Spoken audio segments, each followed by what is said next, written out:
Class chapter है आपका अब नया, वो गवर्नमेंट बजट कंप्लीट है। नया चैप्टर है आपका balance of payment. Chapter number 11 है आपके पास संदीप गर्ग में, बैलेंस ऑफ पेमेंट, भुगतान शेष। मिल गया सबको? बहुत सिंपल है, थोड़ा सा दिमाग लगाएंगे आप समझ जाएंगे। बहुत सिंपल चैप्टर है। क्लास क्या होता है बैलेंस ऑफ पेमेंट? सबसे पहले मीनिंग आपको समझना होगा।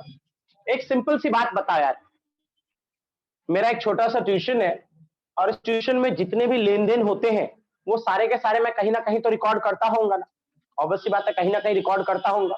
हर बंदा अपनी ट्रांजेक्शन्स की बुक्स ऑफ अकाउंट बनाता है। तो सेम इसी तरीके से तुम्हें पता है ग्लोबलाइजेशन आ गया था, और जब से ग्लोबलाइजेशन आया तब से दुनिया के सारे देश एक दूसरे के साथ ट्रेड करने लगे, ट्रेड, व्यापार। तो ऐसा ही हम भी तो करते होंगे ना, हम भी दुनिया के सारे देशों के साथ, रेस्ट ऑफ द वर्ल्ड, विदेशी देशों के साथ व्यापार करते होंगे, लेन देन करते होंगे, है ना। और उन लेन देनों का रिकॉर्ड हमें भी रखना चाहिए।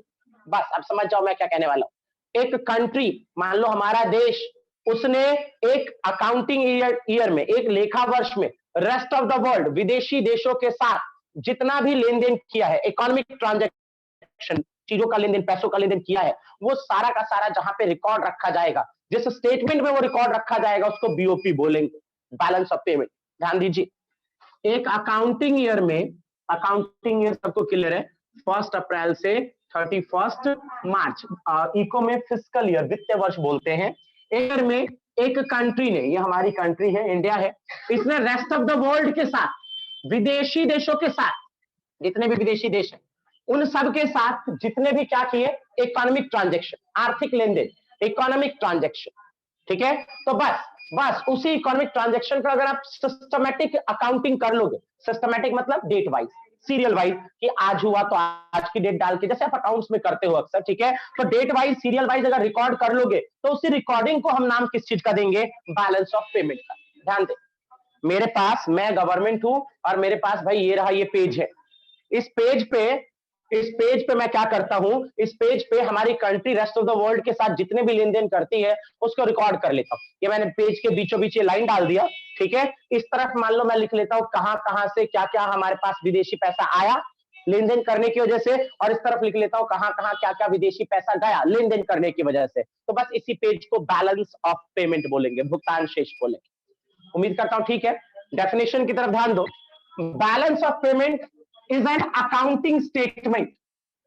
अकाउंटिंग स्टेटमेंट, हिंदी लेखांकन विवरण। अकाउंटिंग स्टेटमेंट क्या होता है? अकाउंटिंग स्टेटमेंट जहां पे आप सारी चीजें रिकॉर्ड करते हो। मेरा वो पेज अकाउंटिंग स्टेटमेंट है ना। मेरे पापा जो है वो एक डायरी रखते हैं, उस पर सारी चीजें वो लिखते हैं, तो वो उनका अकाउंटिंग स्टेटमेंट है। तो बैलेंस ऑफ पेमेंट क्या है? एक अकाउंटिंग स्टेटमेंट है। अच्छा, that provide systematic record. Systematic record, Hindi क्रमबद्ध लेखांकन, तरीके से रिकॉर्ड रखना, date wise, serial wise record रखना। तो बीओपी एक अकाउंटिंग स्टेटमेंट है जो सिस्टमैटिक रिकॉर्ड रखेगा। किसका? किसके साथ? इकोनॉमिक ट्रांजैक्शन का। इकोनॉमिक ट्रांजैक्शन, आर्थिक लेन देन, मतलब वो लेन देन जिसमें कहीं ना कहीं पैसा इन्वॉल्व है ना, ठीक है। इकोनॉमिक ट्रांजैक्शन का बिटवीन किसका किसके साथ? रेसिडेंट ऑफ अ कंट्री का, एक देश के निवासी का, किसके साथ? रेस्ट ऑफ द वर्ल्ड के साथ। और कब? Given period of time. बस यही है आपका बैलेंस ऑफ पेमेंट। उम्मीद है सबको ठीक है ना। क्या क्या वर्ड है? अकाउंटिंग स्टेटमेंट है जो सिस्टमैटिक रिकॉर्ड रखेगा, इकोनॉमिक ट्रांजैक्शन, पैसों से रिलेटेड ट्रांजैक्शन का, जो एक कंट्री के निवासी ने, रेसिडेंट, नेशनल इनकम में रेसिडेंट वर्ड का मतलब आपको बताया गया, एक देश के निवासी ने किसके साथ किया? रेस्ट ऑफ द वर्ल्ड के साथ। ठीक है जी। चलिए, यहां पे जो वर्ड आया इकोनॉमिक ट्रांजैक्शन, तो बीओपी की नजरों से, अगर बीओपी, इकोनॉमिक ट्रांजैक्शन कितने टाइप्स के होते हैं, तो बीओपी की नजरों से इकोनॉमिक ट्रांजैक्शन 4 टाइप का होता है। पहला विजुअल आइटम, दृश्यमध्ये। दूसरा इनविजिबल आइटम, अदृश्यमध्ये। तीसरा यूनिलेटरल ट्रांसफर, एक पक्षीय हस्तांतरण। और चौथा कैपिटल ट्रांसफर, पूंजीगत हस्तांतरण। पहले ध्यान देना विजुअल आइटम्स की तरफ। नाम पे चले जाओ आप, नाम पे। विजुअल आइटम्स, दृश्यमध्ये मतलब वो आइटम जो दिखता है, वो आइटम जो दिखता है, बुक में साफ लिखा है, वो आइटम जिनका फिजिकल एग्जिस्टेंस होता है, जो भौतिक रूप से पाए जाते हैं, उन्हें विजुअल आइटम्स बोलते हैं। और विजुअल बोलते क्यों है? क्योंकि ये किसी ना किसी मैटर या मटेरियल के बने हुए, किसी ना किसी वस्तु या धातु के बने हुए, इसलिए इन्हें विजुअल आइटम्स बोला जाता है। इसके अंदर सारे के सारे गुड्स कवर होते हैं बेटा, सारी की सारी वस्तुएं इसी के अंदर कवर हो जाती है, गुड्स इसके अंदर कवर हो जाता है। और जब आप इन आइटम्स का ट्रेड करते हो तो हम कहते हैं विजुअल आइटम्स ट्रेड कर रहे हैं, और ये इकोनॉमिक ट्रांजैक्शन का पार्ट है। देखो क्या कह रहा है, all type of physical goods, भौतिक वस्तुएं आती हैं इसके अंदर, ठीक है। फिजिकल गुड्स मतलब जिसे आप देख या छू सकते हो, इजीली आप इसे सीन एंड टच कर सकते हो, किसी न किसी मैटर या मटेरियल का बना हुआ होता है, किसी न किसी वस्तु या धातु का बना हुआ होता है, और सबसे बड़ी बात, verified by the custom officer. जब इन चीजों का आना जाना होगा तो कस्टम ऑफिसर कौन होता है भाई, जो गुड्स का पोर्ट्स पे वेरिफिकेशन करता है कि जो चीजें आया जा रही है वो इनलीगल चीज तो नहीं है, ठीक है, वो चेकिंग करता है कस्टम ऑफिसर, ठीक है। तो इन गुड्स को हमेशा कस्टम ऑफिसर वेरीफाइड करेगा, विजुअल आइटम्स। दूसरी तरफ इनविजिबल आइटम, नाम पे चले जाओ, ये फिजिकल गुड्स नहीं होते हैं, ये किसी मैटर या मटेरियल के बने हुए नहीं होते, इसे आप देख या छू नहीं सकते, ठीक है। और उसके अलावा इसमें ऑल टाइप ऑफ सर्विसेज, सारी की सारी सर्विसेज इसमें आती है। आपके बुक में 3 वर्ड लिखा है, banking, insurance and shipping. Hindi banking, पता ये बैंकिंग ही होता है, इंश्योरेंस बीमा, शिपिंग जहाजरानी, ये 3 टाइप की सर्विसेज इसमें बोला गया मेनली। थर्ड इकोनॉमिक ट्रांजैक्शन बेटा, unilateral transfer, it's also called one way transaction. इसमें एक तरफा लेन देन होता है। देखो बेटा, इसमें क्या था, गुड्स गए, फॉरेन एक्सचेंज आया, या फॉरेन एक्सचेंज गया, गुड्स आया। इसमें क्या था, सर्विस गई, फॉरेन एक्सचेंज आया, है ना, या सर्विस आई, फॉरेन एक्सचेंज गया। यहाँ पे वन वे ट्रांजैक्शन होता है, एक तरफा। फॉर एग्जाम्पल गिफ्ट, अमेरिका ने इंडिया को दिया, इंडिया ने अमेरिका को दिया, इंडिया ने नेपाल को दिया, कोई किसी को गिफ्ट दे रहा है, देश एक दूसरे को गिफ्ट दे रहे हैं, वो इसमें आएगा। पर्सनल रेमिटेंस, व्यक्तिगत प्रेषणाएं, कोई बंदा है उसकी पूरी फैमिली अमेरिका में रहती है, वहां से कमा के अपने परिवार को भेज रही है, पर्सनल रेमिटेंस, ठीक है। मतलब वो वाले लेन देन जिसमें सिर्फ एक तरफ से चीजें या पैसा आ रहा है, सिर्फ एक तरफ से आना जाना हो रहा है, तो उसको यूनिलेटरल ट्रांसफर में रिकॉर्ड करते हैं। तीसरा बेटा, कैपिटल ट्रांसफर, इकोनॉमिक ट्रांजैक्शन का तीसरा नहीं, सॉरी चौथा, कैपिटल ट्रांसफर, पूंजीगत लेन देन। इसके अंदर क्या क्या आता है, कैपिटल ट्रांसफर में मेनली 2 ही चीजें, हम 2 ही वर्ड्स कवर करते हैं। एक होता है बेटा कैपिटल रिसिप्ट्स, और एक होता है कैपिटल पेमेंट। जैसे ही वर्ड आएगा कैपिटल ट्रांसफर, हाँ, डोनेशन भी इसी में आता है। जैसे ही वर्ड आएगा कैपिटल ट्रांसफर, तो हम कहेंगे कि इसके अंदर 2 चीजें, capital receipt and capital payment. मन में डाउट होता है बहुतों के कि हम कैपिटल रिसिप्ट किसे कहते हैं, तो मैं यहीं पे क्लियर कर दूं बेटा, हिंदी पूंजीगत प्राप्ति। अगर कभी आपको कोई ऐसा पैसा मिल जाए जिससे या तो आपकी एसेट्स घट जाए या आपकी कोई लायबिलिटी बढ़ जाए, तो आप इसे कैपिटल रिसिप्ट कहते हो, पूंजीगत प्राप्ति। गवर्नमेंट बजट में भी आपको थोड़ा थोड़ा ये समझ में आया था। कैपिटल पेमेंट किसे कहते हैं बेटा, अगर कोई ऐसा पैसा मिले जिससे कोई ऐसा पैसा दो जिससे आपकी कोई एसेट्स बढ़े या कर्जा घटे, तो इसको आप कैपिटल पेमेंट का नाम देते हो, ठीक है। और कैपिटल रिसिप्ट और कैपिटल पेमेंट से रिलेटेड सारे ट्रांजैक्शंस कैपिटल ट्रांसफर में ही रिकॉर्ड होते हैं। उम्मीद है यहां तक सबको ठीक है। एक बार बुक की तरफ चलते हैं, आ जाओ, बीओपी पे पहुंचो, बैलेंस ऑफ पेमेंट पे पेज नंबर है आपका 12.1। पहले मीनिंग वैसे हमने बोर्ड से रीड कर ही लिया है, लेकिन फिर भी बुक पे कमांड होनी चाहिए, और फिर कॉपी पे भी लिखना चाहिए, नोटबुक पे नोट्स होने चाहिए। मुझे पूरी उम्मीद है कि आप बना नहीं रहे, ठीक है, बना नहीं रहे। चलिए, जो बना रहा है बहुत बढ़िया, अच्छे नंबरों के लिए तैयार हो जाए, जो नहीं बना रहा बहुत बढ़िया, दूसरी अपॉर्चुनिटी के लिए तैयार हो जाए, जिंदगी दूसरा मौका आपको कुछ और करने का देगी। चलिए, balance of payment is an accounting statement that provides a systematic record. BOP एक अकाउंटिंग स्टेटमेंट है जो आपको सिस्टमैटिक रिकॉर्ड देगा ऑल इकोनॉमिक ट्रांजैक्शन, सभी आर्थिक लेन देनों का, जो एक कंट्री के रेसिडेंट ने रेस्ट ऑफ द वर्ल्ड के साथ किया है एक अकाउंटिंग ईयर में या पीरियड में, ठीक है। अच्छा, रेसिडेंट किसे कहते हैं, हमारी बात नेशनल इनकम में हो चुकी है। अब इकोनॉमिक ट्रांजैक्शन, आर्थिक लेन देन किसे कहते हैं, पहला विजुअल आइटम, आर्थिक लेन देन में पहला आइटम विजुअल आइटम, ठीक है। हिंदी दृश्य मदे, देखिए क्या लिखा हुआ है, बुक पे ध्यान दें। These include all type of physical goods, इसके अंदर सारे के सारे कौन से गुड्स आते हैं, फिजिकल भौतिक वस्तु, है ना, जो एक्सपोर्ट और इंपोर्ट किए जाते हैं, सारी फिजिकल गुड्स जिनका आयात निर्यात होता है। आगे कह रहे हैं विजुअल क्यों बोल रहे हैं, क्योंकि ये किसी ना किसी मैटर या मटेरियल, धातु या वस्तु का बना हुआ है। उसके आगे इसके सीन और टच कर सकते हैं, देख और छू सकते हैं आप। और लास्ट बात कि इसका वेरिफिकेशन कस्टम ऑफिसर करता है। ठीक है। दूसरा, इनविजिबल आइटम कहता है कि invisible items include all type of services, सभी प्रकार की सेवाएं। कुछ एग्जांपल भी दे रहा है, शिपिंग, बैंकिंग, इंश्योरेंस एक्सेट्रा। आगे कहता है which are given and receive, जो एक देश दूसरे को देगा या दूसरे देश से लेगा। हम किसी को दे भी सकते हैं सेवाएं, किसी से ले भी सकते हैं। और इसको इनविजिबल क्यों बोला गया? क्योंकि इसे देखा या छुआ नहीं जा सकता, किसी मैटर या मटेरियल के बने हुए ये नहीं होते। अगला, यूनिलेटरल ट्रांसफर, क्या लिखा जरा देखना। Unilateral transfer includes gift, personal remittance. Personal remittance व्यक्तिगत प्रेषणाएं, अभी अभी मैंने समझाया आपको। एक फैमिली जब अपने परिवार को पैसे भेजती है विदेशी देशों से कमा के, तो gift, personal remittance and other one way transaction, एक तरफा लेन देन, जिसमें सिर्फ एक तरफ से चीजें या पैसा आ रहा है, दूसरी तरफ से कुछ भी नहीं हो रहा। ठीक है।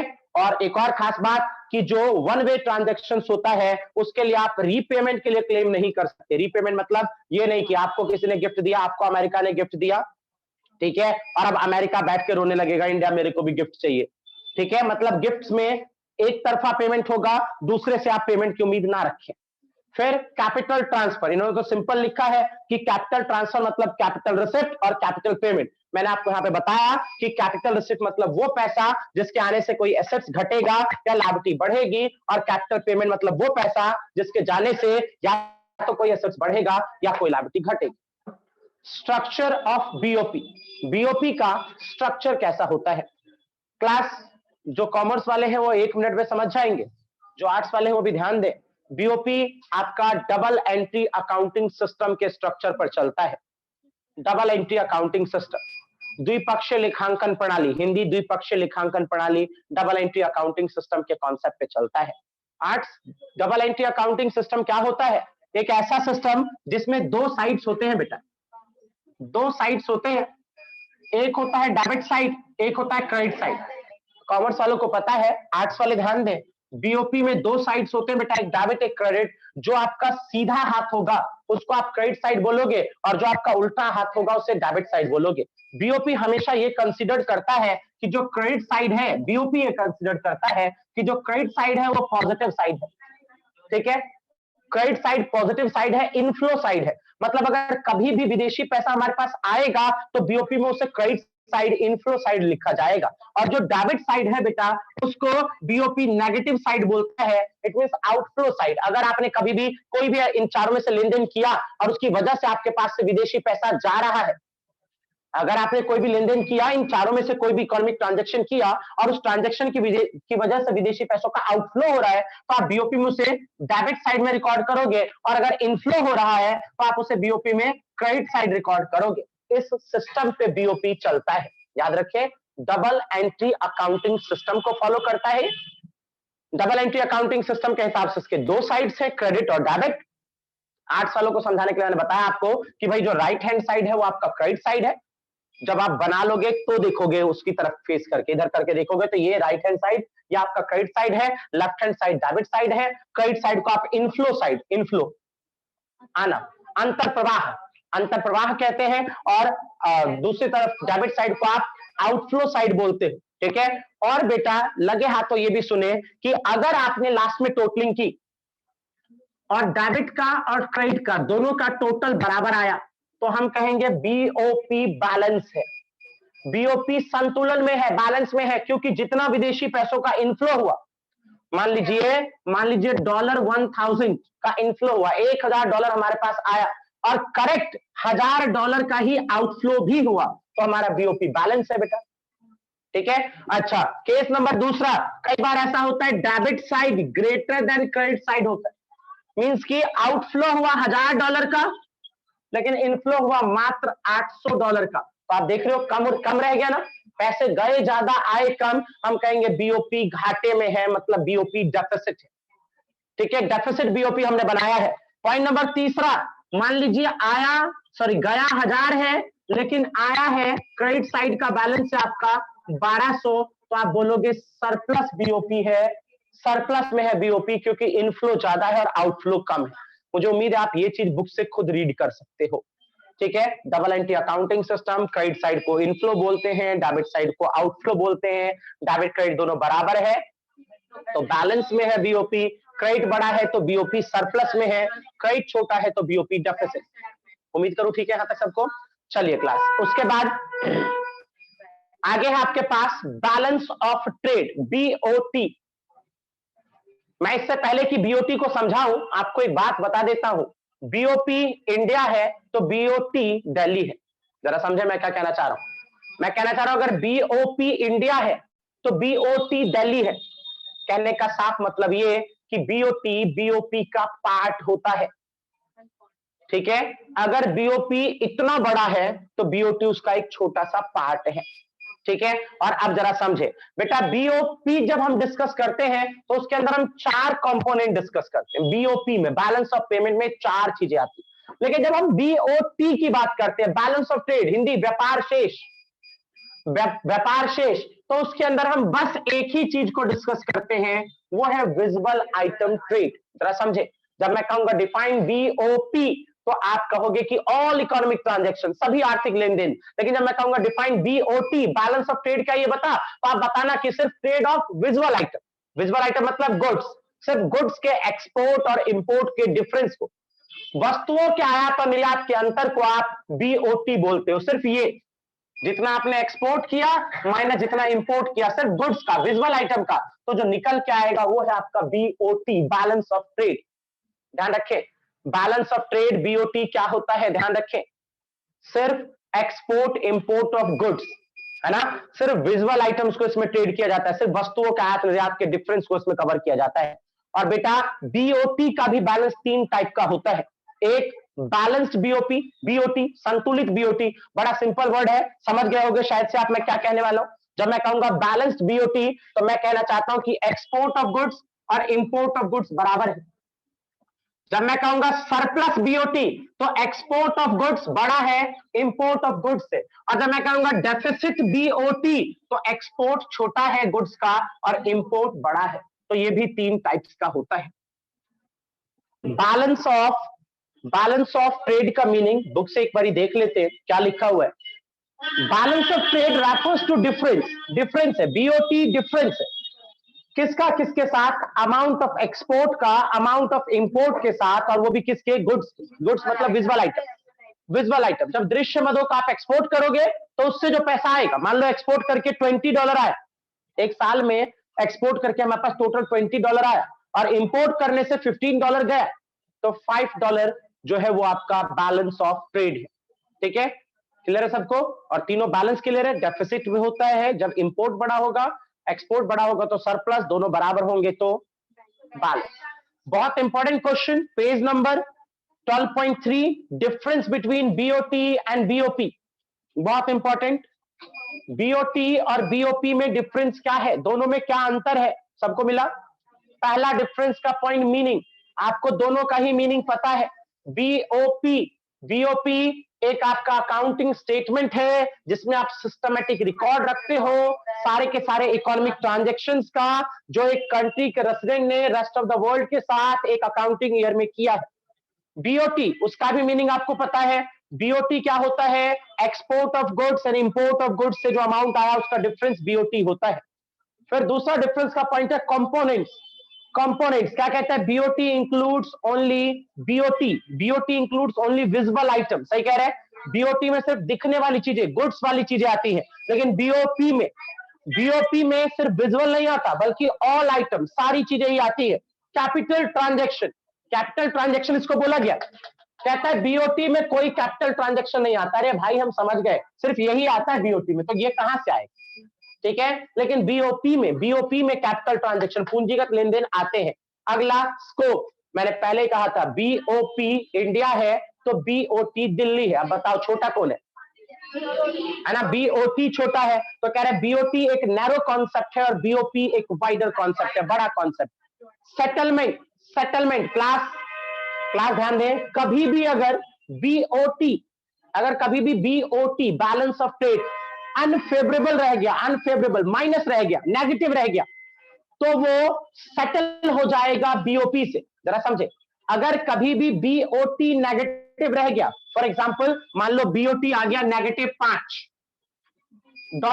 तो कोई प्रॉब्लम नहीं, इसकी सेटलमेंट पॉजिटिव बीओपी से हो जाएगी, क्योंकि बीओपी बड़ी चीज है ना, तो पॉजिटिव बीओपी से नेगेटिव बीओटी का सेटलमेंट हो जाएगा।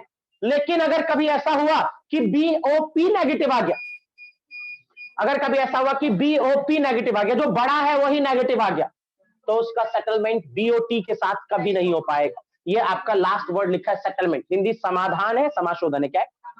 समाधान। देखो क्या लिखा हुआ है, unfavourable BOT can be meet out the favourable BOP. Unfavourable मतलब ऋणात्मक, सिंपल समझ ले, ऋणात्मक, ठीक है। जो नेगेटिव बीओटी होगा वो पॉजिटिव बीओपी से सेटल हो जाएगा, सेटलमेंट हो जाएगा, क्योंकि बीओटी छोटी चीज है।